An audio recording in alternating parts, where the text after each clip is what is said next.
at Influence, we're reviewing Indiana Jones 3 on the Mega Drive.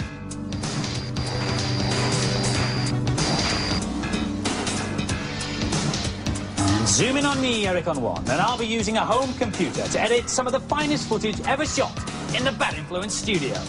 And Z reports from the Nintendo Hotline. These people are the best game players in the world, and they spent all day helping other people who've gotten stuck. But before all of that, slimy furtlers, something interesting. The word of the week is poke, which is a techie word for a cheat. The non-techie word for a cheat is, of course, cheat. And here's one for Bill and Ted's Excellent Adventure on the Game Boy. To jump straight through to level 8, the Abyss, simply type in 5556737 on the password screen. To get to level 9, Paradise, type in 5556429. And to get to level 10, School Concert, type in 5551881. And if you've got any complaints about the programme, please phone our producer on 9555732. All right, Andy, you can get on with the programme now. Oh, thanks. No, that's fine. No, really, no problem. Well, thanks very much indeed, Nam. Yep, right, thank you. Now, just clear off, would you? Violet? Andy? Exhume. Stop messing about! We're all sick of you following us around that stupid camera of yours. You see, great artists are always misunderstood. The reason I've been following Violet around with this camcorder of mine all day is because of a new software package for the Amiga that allows you to edit sound and pictures from either your camcorder or your normal VHS player. First thing you've got to do is load in what you've just recorded, so I'll plug in my camcorder into the computer. And then I'll do like all good directors do and check my rushes back. Excuse me. Now then, how is Nam looking? There he is. And I'm now loading in what I just shot on the camcorder into the computer through this bit of equipment here. It plugs into the hard drive port on the side of your Amiga, and it's called a digitizer or a decoder. What it does is it translates the information, the sound and the vision from the camcorder or the video recorder into a language that your computer can understand. And once it's all in there, you can do some really interesting stuff with it. Look, you can watch it forwards by dragging that along, or you can watch it backwards, or by changing up here the frames per second, you can watch it faster, or even slower. The most interesting stuff starts when you select this window, the edit window, because now all the video that I shot is being represented like a film in frame after frame after frame. So if I want to find some interesting bits of Nam, there was a bit, so we can start him there, and then have him throw that over his shoulder, and if we end that there, and then I select the loop window, we can watch him throw that over his shoulder again, and again, and again, and again, and again. Yes, thank you, Nam, that's quite enough of that. Using these other windows here, you can chop bits out, you can make it go backwards, you can put bits in, take bits out, change it all around.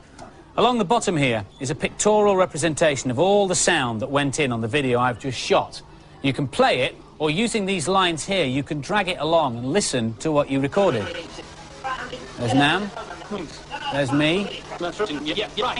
Now, where's Violet saying, stop messing about? There's the beginning of the S. Now, if I take this one here to the end of stop messing about, that's quite small, but I can enlarge the area of sound by using zoom. Play that back. Now we go into the sequencer and find some pictures of Violet saying stop messing about. Now, she was wagging her finger at the time, wasn't she? There she is. There's the beginning, so we put that in as the start point. Messing about. Put that as the end point, and we can program both the sound and the pictures to key W on the keyboard. So now when I hit W, I can scratch Mix Violet. And I actually put Nam in earlier on the Q key.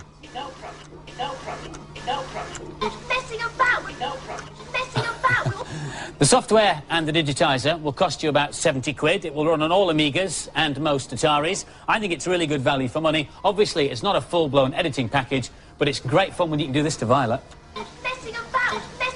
Yes, thank you, Andy. Hollywood is waiting for you. And while we're on the subject of great movie directors, our main review this week is Indiana Jones 3 on the Mega Drive. Based on the film The Last Crusade, and you know the story. You've got to beat the baddies, find the Holy Grail, and rescue your old dad while you're at it. Here's Adam. This is an 8-bit conversion which still looks like an 8-bit game. It looks to me like they spent loads of money on the license and virtually no money on the game at all. The graphics and sound are rubbish, and the gameplay is even worse. This one is the stupidest parts of the game where Indiana has to jump in there, quickly avoid the rocks to get into the second one, and jump at the right time to avoid falling in the water by getting onto the rope. It just shows how much the game is based on luck rather than skill. The graphics are so pitiful. Just look at that background. I mean, you can easily get more than that onto one cartridge. If you like the film so much, just use your money and get a video instead. In a way, this game's cheap and nasty, cheap for the manufacturers and nasty for us. It can take 10 weeks to save up for a Mega Drive game, so it's important to get one that's good. I wanted to give this 0 stars, but the scoring only goes down to 1, so when it is, I won't waste my money on this. It's not that bad. The whip effect's excellent, and the punching's good too. I'd have to mark it down a bit though, because the first level's pretty difficult. I expect a lot more from a 16-bit game, and the Mega Drive is definitely capable of more. They're just churning out any old stuff for Christmas. And so the final scores for Indiana Jones. The boys gave it a dreadful 1 out of 5, and the girls liked it a bit better, 3 out of 5. If you're a Nintendo fan over here, and who isn't, even President Bush is rumored to play, you need be away from your hero for more than a few seconds a day. For starters, you can snack on Mario cookies. There's everything from pie tins to placemats, from bags to poo floats, from socks to underpants, but I'm not gonna show you those. Actually, I'm not in a diner. This is Cafe Mario in Nintendo's American headquarters in Seattle. The people who eat their ham on rye, hold the mustard here, are among the best game players in the world because they're the people who man the hotline.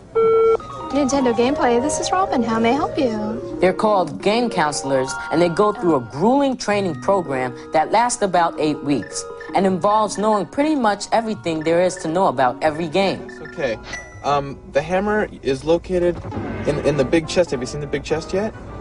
No? Okay, we've got the big key. No, well, we got some work ahead of us. The service runs every day from 4 o'clock in the morning to 10 o'clock at night. And since it started, they've answered 42 million questions.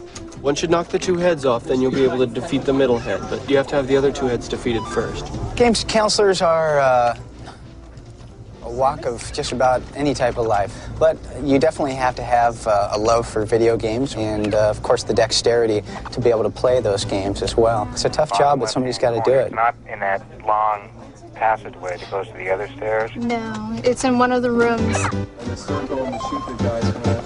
And if the geniuses get stuck, these are the instructions of every game ever made. And this whole thing is just for NES. We have a library of over 6,000 games available for anybody who wants to play the games. But it's pretty wild because you wouldn't think that they'd have to know all that stuff upstairs. But they also get some help from a large database of information that we have as well. Okay, got that? Good, good. We get some really cute kids calling up, very articulate and seem to know what they're talking about. And I've even talked to a few senior citizens in their 70s, and they're proud of it. Yeah. Yeah. Nintendo is funding some university research to try and find out what it is that makes video games so addictive. Come on. There's definitely one game right now that they're getting a lot of questions on, and that would be Legend of Zelda: A Link to the Past. In fact, we're receiving over 50,000 calls a week on that game alone. If you have something right with, I'll get you directions right to the ladder. Okay, we want the blue ones to be up and the orange ones to be down. And then if we jump off the ledge, we can go up the staircase and then go to the upper left door. Okay? Does that make sense? Yes, I think so, thank you. Hello, slimy furtlers. Come with me to a small island off the coast of Australia. This is a cheat for Tasmania. Now, to choose levels, simply plug in 2 control pads the right way up. Then press A, B, C and start on both control pads at the same time when the title screen appears. Then press start, then C when the game begins. It's truth. Now, if you're stuck on a game, whatever you do, don't phone NAM and don't go phoning America. There's a Nintendo hotline in this country too. And the number is 0703 652222. Now for this week's news and previews. Parodius, one of the hottest imports over the past few months, will be officially available for the SNES in February. A game with a ripe sense of humour, the action takes place in an odd world invaded by huge fishy types. By the time you've encountered the sumo wrestlers, dancing girls and penguins, you won't be able to hit your joypad for laughing. Good news for Game Gear owners. Sega have brought out their special brand of batteries for their juice-guzzling handhelds. Priced at $3.99 for 6. Apparently they give you 5 hours play, which brings down the running cost to about 80p an hour. Inca is one of the most stunning-looking games I've seen in a long time. Out on PC this week and soon available on CD-ROM. It uses digitized versions of real actors to recreate the mystical Inca civilization from 500 years ago. You play the Chosen One, El Dorado, and, with the help of an old Inca spirit, have to fight the invading conquistadors to retrieve the 3 powers of time, matter and energy and restore the ancient Inca Empire. This week, Ken sees the Games Master live show, a huge games jamboree organised by our colleagues at Channel 4. It runs from Friday to Sunday at the Birmingham NEC and even includes an exact replica of the Games Master oil rig set. Now for some more games reviews. Zyconics on the Amiga is a colourful puzzle game in the style of Tetris and columns. Your mission is to stop the blocks filling up the screen. Here's Kathleen to show us how. This is an excellent game. You've got to try to make diagonal and horizontal lines to make the screen clear. The music's really brilliant. You can pick jazz or rave or funk or soul, or whether you want to just switch it off. There are lots of different sorts of bombs and exploding balls which blow up your blocks. Some of them are quite good because they get rid of things you don't want. There are 4 different games to play, but they're all much the same. The game gets faster and faster as the screen fills up, so it gets harder to control.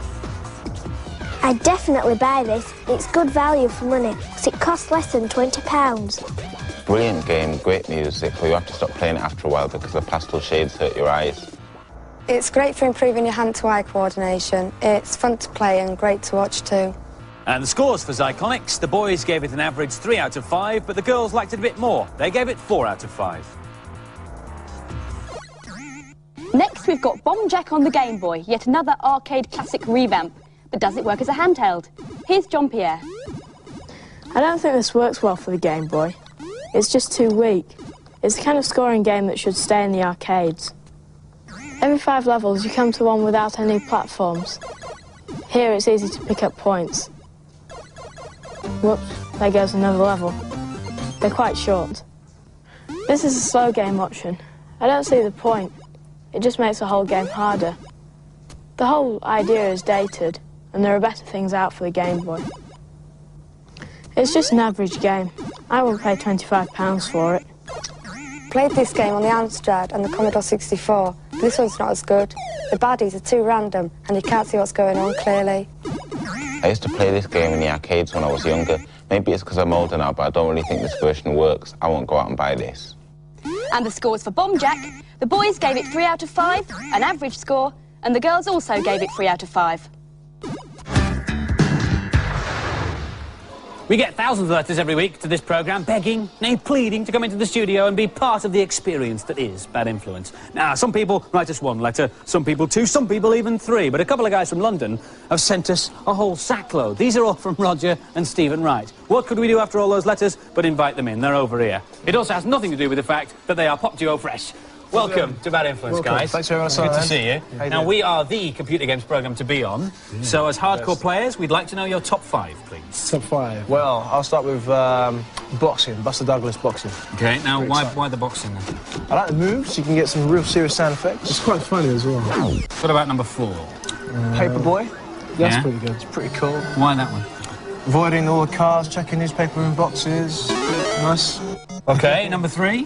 Sonic the Hedgehog. Of course. Well, yeah, everybody is into Sonic the Hedgehog. Number 2? Number 2, I reckon, what do you reckon number 2 is? Number 2, WWF Wrestling. Yeah, no, I saw this at the Future Show at Earl's Court. Actually, Jim Duggan was there. I like the moves, you know, they're really realistic, aren't they? Yeah, you can climb on the ropes, you can actually jump on Hulk Hogan or whoever you choose. You can also hear the crowd going, hey, in the background. It's really nice sound effects. OK, so WO, number 2, number 1? Number 1. Well, number 1, come on. It's got to be. Street Fighter 2 on the Super Nintendo. Brilliant. So you fancy yourself as Street Fighter 2 players, do you? Definitely. Yeah. Fancy taking on a Bad Influence challenge, then? Well, Yeah, why not? Listen, come over here, because there's a guy you've got to meet here. This is Lakesh. Lakesh does the reviews for us here on the programme. So this man knows what he's talking about, and he's well hard on Street Fighter 2. Who's going to take him on? It to me. Okay, Rog. Have you picked the characters that you want? Yeah, okay. I'm sure it beat me. Guile against Chun-Li. Okay, you ready? In your own time, lads. It's Bad Influence against Fresh Street Fighter 2. Let's go. Let's go. Okay. Well, Roger's doing some spectacular moves. We haven't done anything yet. Lakesh gets a kick in there. He's down. He's doing the low move. He's over and kicked again. She's great, though. She can move, yeah? Your life's running out of Roger. You're doing terribly well. Check this out. This is a serious movement. The expression walkover springs to mind, doesn't it? You know what I'm saying? Yes. I have to admit, he's good. Oh, come on, Roger. You can't lose for us. Oh, man. No. I think he's been playing quite well. The guys who review the games on this programme know their stuff. Yeah, sure. Come on, come on. Oh, he's down again. Roger's staging a late comeback from Roger. Late comeback in the air. And down. Guile wins. Never mind. Well done, Lakesh. Commiserations, Rog. Thanks, man. Thanks to both of you for coming in. And let's hope that the new single, Did I Say Tiamo, does a little bit better in the charts than you did on Street Fighter 2. Pleasure to see you. Thanks, guys. Beep, beep, beep, beep. Medical flash. Exercise and fresh air are very, very bad for you. Do not do it. Exercise rots your brain, makes your trainers smell, and causes sweat. Pugh. Fresh air and sunlight make your skin go all funny, so keep your curtains closed all day. In fact, the closest you should ever get to exercise or outdoor activity are games like Super Tennis on the SNES, and even that can be tiring, so use this cheat when you're playing singles. First of all, get Control Pad 1 and press your Select button. Then, move over to Control Pad 2 and press R twice, left once, down once, then B, A, and then L, L. That spells ball. Get it? Then, go over to Control Pad 2 and use your B and A buttons to change your top line to Fs. Then finally, press Select, and you've got the ultimate tennis player. And after all that, I've come over a bit funny. I think I'll have a lie down. If you want to access the information in the Data Blast, set your video to record now. Last week's competition was to win a trip to Manchester to record a single with Brooklyn in their recording studios there. We asked you to identify 5 clips of music from 5 games, and they were as follows. That was Street Fighter 2. Then came this one. Super Mario World. This was number 3. If you didn't get that, you've been living under a rock. Sonic the Hedgehog. Number 4. Drives me up the wall, that game. Tetris. And finally, the Lemmings. First correct answer out of the Bad Influence waste paper basket came from Daniel Desborough, who lives at Spring Lane, Seabrook, Hythe in Kent. Congratulations, enjoy your recording, and if you need anybody to help on backing vocals, I'm available at reasonable rates. This week's competition prize is a Menacer and a Bad Influence t-shirt, and the question is, which actor played Indiana Jones's dad? Answers on a postcard or sealed down envelope marked competition to arrive no later than next Monday.